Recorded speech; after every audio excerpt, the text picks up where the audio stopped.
Hey, this is Vu, and today I'm going to take a look at DE Inferno strategically. And this means that I'm not going to be showing you a bunch of specific strats or setups or anything crazy that you can copy and win games, but rather I'm going to go over the strategic ideas behind a lot of strategies that you're going to see in pro play, the reason people play the map in certain ways. And this could be pretty helpful if you're a strat caller trying to figure out the map, or if you're just kind of getting a better idea of the way your favorite teams like to play the map. Now, the first and most important thing about Inferno is banana control. I think for the majority of the time, if you look at good teams, most of their halves are going to revolve around banana on both sides. It doesn't mean you're going banana every single round. It doesn't mean you're going banana aggressively or passively every single round. It means your kind of goal is to put pressure on banana and make your other team focus on it. Now, there's quite a few reasons behind this, but I'll say the most obvious reason,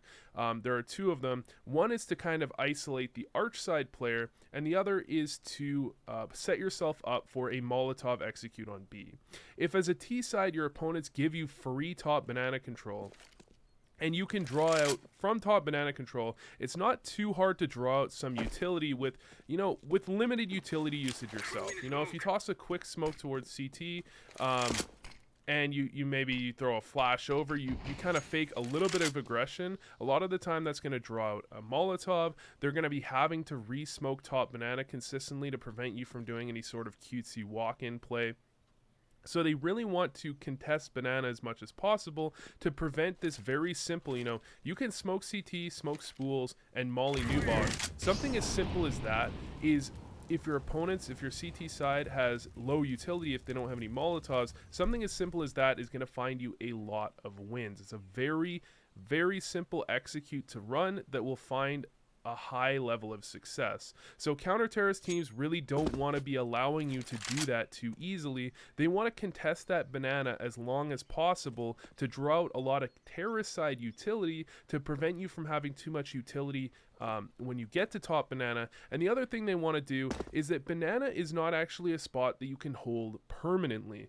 Neither is top middle. So top middle and banana are kind of the two areas you're focusing on. However, it is a spot where the terrorists are trapped in a very narrow hallway, and you can get a lot of utility damage off. You can force them to be looking at flashes, and you can get a lot done in this kind of hallway of banana. And if your terrorist side opponents, as a CT, if your terrorist side opponents are going to give up banana, then you're putting yourself in a very good position, because then you can start to stack over bomb sites. And this is what I was talking about with this isolating the arch side player. Now, banana control doesn't necessarily isolate this player alone. However, if you get to late round in a 5v5, terrorists eventually are most likely going to have found a way to have banana control and top middle control. And once the terrorists have banana control and top middle control, they're kind of in a winning position. They can do an execute towards A or B, and really B is not, as I said with the execute, B is not really an area that can safely and consistently be held with two players if the terrorists have utility to go for some sort of execute. Now, B somewhat consistently could probably be held with three players, but this arch side player either ends up stacking towards, as a half rotate towards B, in which case A is probably not in a very safe hold, or he's going to be playing towards Moto, in which case B is not in a very safe hold. So this arch side player really gets kind of put in an uncomfortable situation once you have that banana control and once you have top mid control. And top mid control is really an area where, if the CTs try to heavily contest it, it's a little bit of a gimmick. They're probably not going to do that very often, because top middle is not a place where you have enough angles and enough ability to avoid flashes to really consistently hold on long term.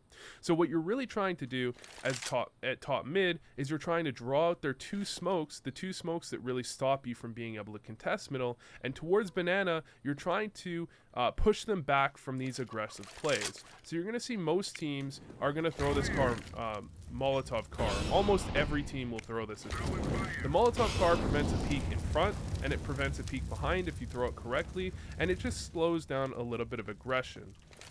Now, there are kind of a few ways that teams typically go for the banana contest. Some teams prefer to allow the counter terrorist to have a little bit of control. They might throw this Molotov and they might hold from back here. If it's smoked off, they might give it up and they might go for that early apartments and a little bit more mid pressure and come back a little bit later. This is a safer, I guess you could say, safer way to go for the banana control, because you give yourself less opportunity to die in the places where you're kind of likely to die, at logs and in this corner here, which are really the only two places where you can actually contest banana if your opponents are going for heavy control on the CT side. However, what it does mean is it means you're probably going to end up using more utility, because if bottom banana is smoked and they have, you know, full control of top banana, first of all, they probably have to use less utility to get that control because they're not worried about you in these spots if you never go there. And it also means when you try and retake it, you're in a little bit riskier of a position. Someone could be in this cubby, someone could be over here, they could be doubling it. It also slows down your ability to go towards A, because one of the things that you want when you get this banana control as a CT is you oftentimes want the ability to have that one player rotate off to A and you can have the 4-man A stack. So if you're delaying your retake on banana control, it means your ability to hit A is oftentimes a little bit weaker, because the CT side can be, you know, 4-manning A at the beginning of rounds sometimes. So my opinion is that aggressive early banana control is better as a general idea instead of the retake on banana control strategy. Now, it's not to say that you want to be doing one all the time and not the other. Really, when I'm talking about holding an angle, holding an area like banana and playing your map around it, I mean, you know, you go for aggressive control one round just to, you're really trying to play your opponents off of it. If you get aggressive control one round, and I'll show you the way Strats does it. So they throw this Molotov here. If they have a good spawn, they'll often have this player come to logs. And if they have a bad spawn, or if it's not one of their more aggressive players, they'll just jump over to the right and play here. Either looking at the wall with a smoke out, or looking this way, usually with the smoke out both times. Because they're just waiting for the smoke or the Molotov to pop here, completely ready to throw that smoke to block off the molly. And if there's a flash, if they're holding their back here, they can turn around and contest it. This is a little bit dangerous, obviously, because a lot of terror sides are going to go for that, or counter terror sides are going to go for that contest, and you have to win some gunfights. However, I think that's kind of the superior way to do it. Now, they don't do this every round, as I've kind of stated, but what they're trying to do is they're trying to punish opponents that are going for that aggressive control, and they're trying to draw out as much utility as possible, because late round utility is key to your ability to actually win the round. You want as much utility on T side as possible, and you want your opponents to be as low on utility as physically possible as well. Okay, so getting this early banana control is incredibly important, and the way you fight for that is basically going to win or lose you the game. You're very rarely, as I said, you're very rarely going to see teams that don't go for consistent banana control or don't find a way to get it that have consistent success on the map. This doesn't mean that on a given game, if you're getting dominated at banana, that you should continue going there and just throwing away rounds, because there are ways to win on the other side of the map with gimmicky plays, with flash pushes, with rushes, that can win you rounds and can win you games. But to find consistent success, banana is the place you want to be going on the majority of your games. Now, with banana control, usually you're going to be sending 2 people there, or 3. And when I say 3, I mean usually you'll have a 2-1-2 split on this map. You'll have a player T-stairs or kind of alt-mid, mexi pit, whatever, watching for the mid push. You're going to have 2 players towards banana and 2 players towards alt. The players towards alt will generally be going for apartments control. And apartments control is important just to have a lot of pressure on your opponents. If your opponents are pressured from boiler, it means they're a lot less likely to be peeking down middle. It means they have to be more scared peeking towards boiler, peeking towards truck side. It means they have to play a little bit more back. And apartments control is something you can go for somewhat consistently and somewhat easily, and you shouldn't be losing kills in apartments too often, except to sometimes some little bit of gimmicky play. So these players should be able to somewhat consistently get apartments control, and from there you want to be trying to draw out those smokes middle again, because late round, if you end up in a late round 5v5, what you want as a T side and what you should be able to get is top mid control and banana control. And if you can get those things, you're in a good position in that late round scenario if you can keep it in a 5v5 and you have solid utility left. So by throwing potentially a smoke, you can have one of your guys clear out apartments, come over here and throw a smoke like this, just towards arch side, just to block it off. You're really forcing out utility from your opponents, forcing them back off middle, and that's really what you want. You want these guys to be falling back off middle for you, and you want to be able to get this control without, you know, giving up too much utility to do it. So one smoke oftentimes, or a re-smoke as you come back, that smoke oftentimes will just prompt them to make sure that they're throwing some utility at mid. Either a smoke here, they might molly it with that smoke, and it really depends on how you've played it for the rest of the half. Really, a lot of Inferno is about keeping your opponents honest. Counter-terrorist teams try and get pretty greedy if you're not keeping them honest. They'll try and keep hold of their smokes at top middle for as long as possible. They might try and play cutesy angles towards truck side, opping into boiler. They might be holding an angle like this, top middle. They might be trying to do some sort of flash play into ult. And really a lot of this is trying to keep them honest, prevent them from doing that, prevent them from holding onto their utility too long by throwing in some aggressions. So when I said you kind of go for top banana control here, occasionally if you have a good spawn, you want to be contesting up front, even if there's a molly kind of blocking you a little bit, because you want to keep them honest. You want to make sure that they're not holding their nades out towards top banana, delaying and then nade stacking into the cubby if they're not being punished for it at all. And the same thing goes towards middle here. You occasionally want to be doing some sort of fast push because you want to make sure your opponents at middle are being held honest. They're not playing too gimmicky, and they're not playing angles that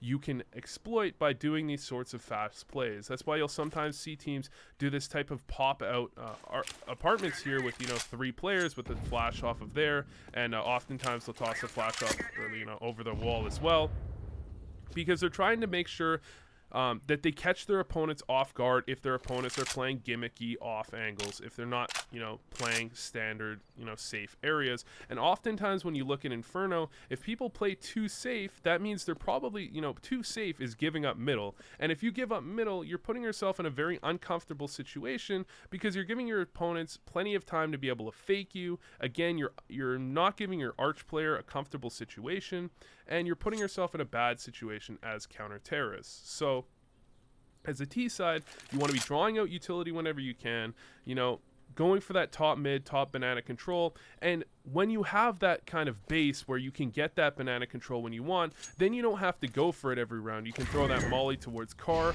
and you can go for some quick plays elsewhere to try and exploit the any type of gimmicky thing they're trying to do towards A to make up for the fact that they're not getting banana control. And I'll show you quickly one of the ways that Heroic has done this against SK, or did this against SK, that actually won them the game based off this, mostly off of, a lot off of this play. They have a player come into here, line up these walls like this, and they actually throw a jump flash off the ceiling. So this is the type of play you can do to try and prevent people from getting too gimmicky, from getting too cutesy. You can kill someone, you know, anyone in this truck side area, if they're not ready for it, you just have, and you've primed them by throwing this type of smoke towards arch side before, you know, you smoke that off consistently enough, they might stop using utility. They might get a little bit greedy to prevent themselves from wasting their nades just because of that smoke coming out. You throw that double flash and you have 2 people swing out boiler with it, and then with the second flash swing out again, and you're going to catch a lot of people off guard, a lot of people in uncomfortable situations. And this type of flash quick play can work extremely well. And actually this type of flash quick play can work very well against this type of play from CTs. Now, not a lot of teams do this anymore, this type of top banana control, but this used to be incredibly common a little while back. And one of the ways that you can actually exploit this is, again, by doing something very similar to the one I just showed you. So you can get into this pillar here, and you can throw a flash like that, and then step forward and throw a flash like that. So what does this do? If they're trying to play kind of angles like here, playing on this corner, waiting out that smoke, and once the smokes fall back, they fall back from this crossfire, sandbags, and corner. What this is going to do, the first flash is going to blind everyone around here, so you can have a guy pop through the the smoke with that. You know, you have two people here, flash pops, pop around, second flash pops, and you pop around here and you catch anyone falling back. So again, a lot of what Inferno is, you're going for that banana control. You're trying to focus on banana to make sure that they're playing, you know, sometimes they might be stacking 3 there. They're playing back, they're wasting as much utility as possible, and you're wasting as little utility as possible to get yourself into a good late round position. And you're trying to punish those gimmicky plays that they're going for by doing these weird, you know, apartments pop outs, you know, boiler pop outs with a couple flashes, things like that, to really catch them off guard and throw them off. Now, if you're able to do that, if you're able to get those controls and set up for those executes, you're going to be having a very good time, because late round, it's very easy. Again, it's very easy to play with this arch side player. You can do very simple things, throwing simple fakes, getting, like, you know, very small amounts of aggression, giving out little bits of information that will actually force that arch side player to be playing, you know, the wrong spot. And you can hit towards the other side. You can do that execute on B, and you can really put them in an awkward position. Now, as CT sides, a lot of the time this means, you know, if players do push you back like that, you want to be re-aggressing. One of the underrated things that a lot of, especially lower level teams, have trouble with is you want to be re-aggressing in these areas that after you've given them up a lot of the time. And you want to know and recognize when is a good time to fall off and re-aggress in the area. So I'll go over that a little bit more a little bit later. However, I'd say the most important thing if you're looking at CT side, so I'll try and go over this from the CT side perspective, again, is banana. And I would say a great example of this is actually Team Liquid versus Cloud9 from ECS. This is somewhat of a kind of an older demo now, but I'd say that that's a demo where Team Liquid absolutely dominates Cloud9 from the perspective of banana control, because what they're doing is occasionally they're running 3 towards banana. You know, they're throwing that smoke towards bottom banana pretty consistently. They're oftentimes throwing a molly towards bottom banana. They're using nades to try and push their opponents back and get as much damage done as possible, and they're forcing their opponents to use a ton of utility to try and take banana back from this aggression that TL was doing. And what they were doing with that is, because they were able to dominate banana early rounds so often, they consistently had strong stacks where Cloud9 was going.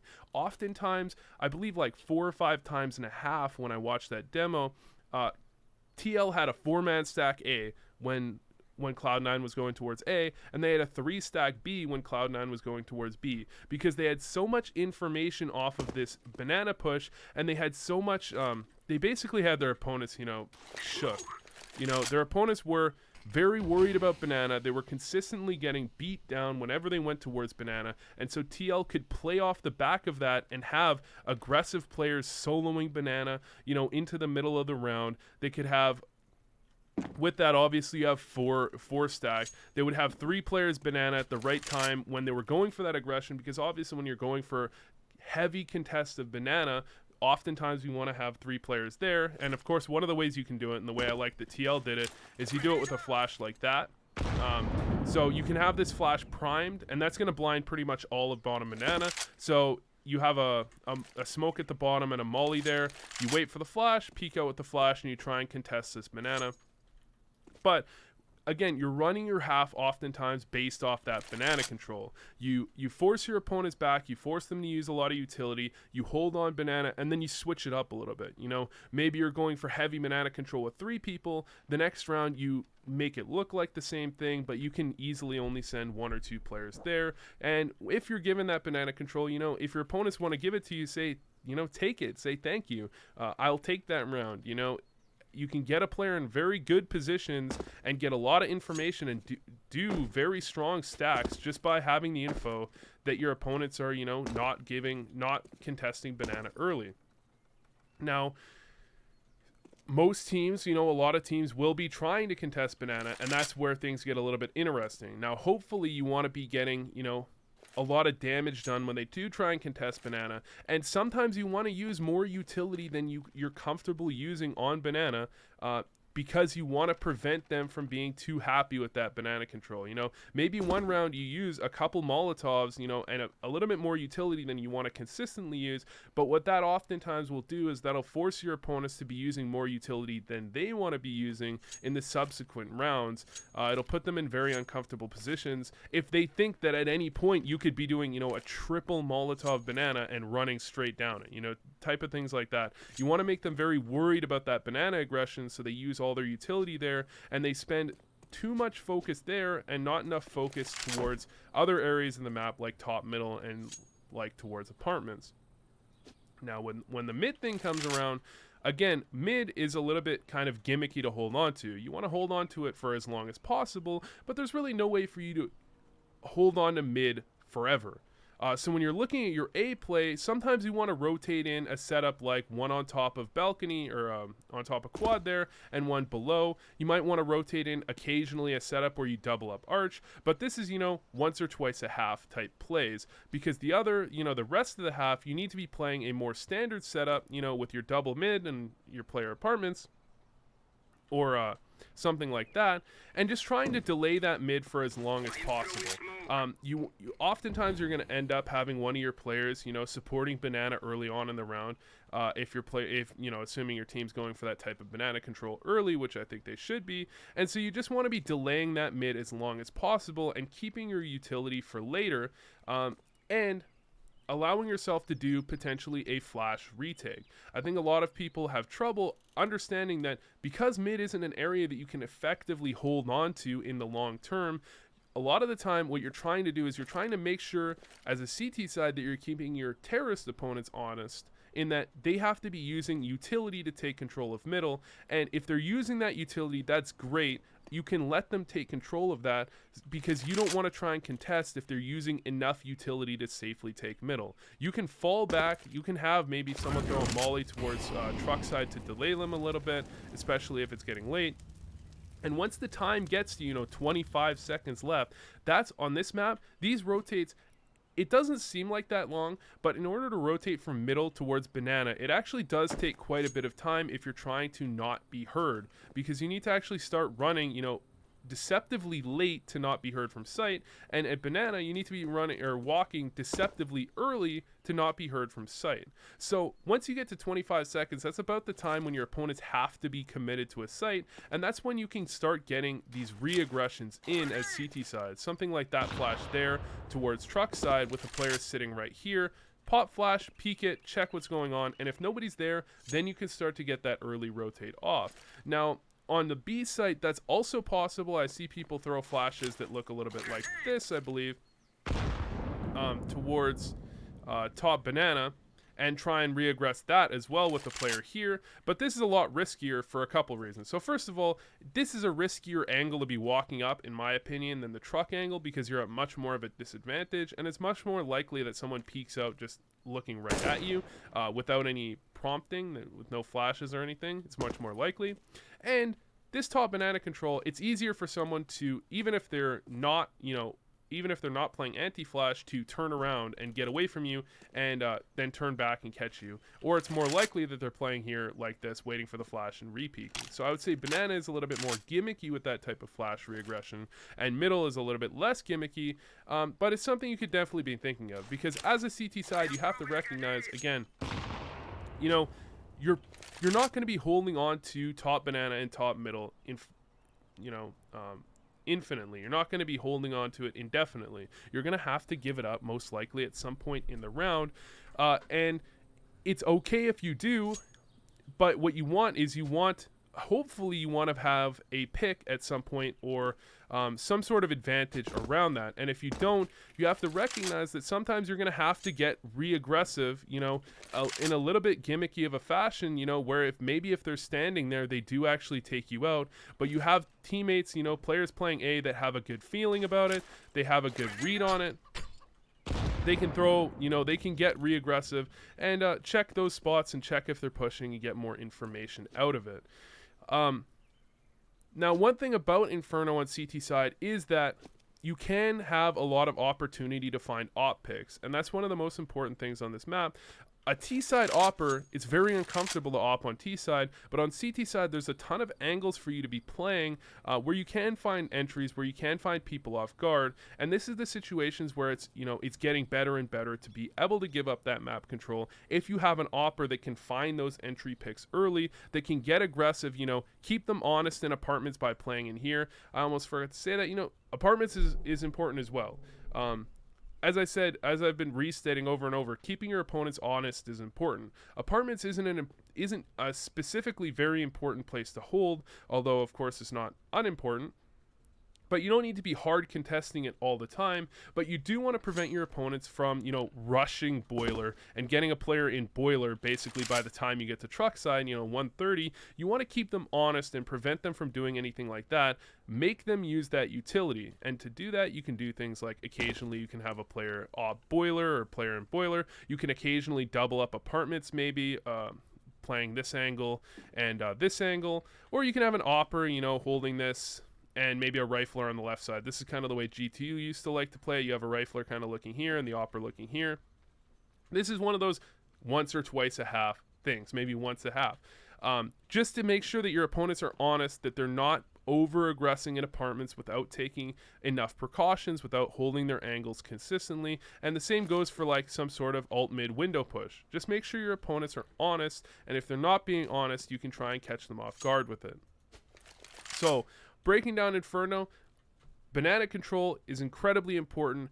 That if you're an opposing team, if you see a counter terrorist team, you know, hard controlling banana, and the terrorist team gives up that banana control, you know, and they stop trying to recontest banana very consistently, they're probably on the back foot. And, you know, probably the stuff they're doing on the other side of the map is a little bit gimmicky. You know, it's probably not stuff that's going to work against every team. And a lot of the time it has to, you have to get lucky with the timing, with the positioning of your opponents for that type of thing to work out.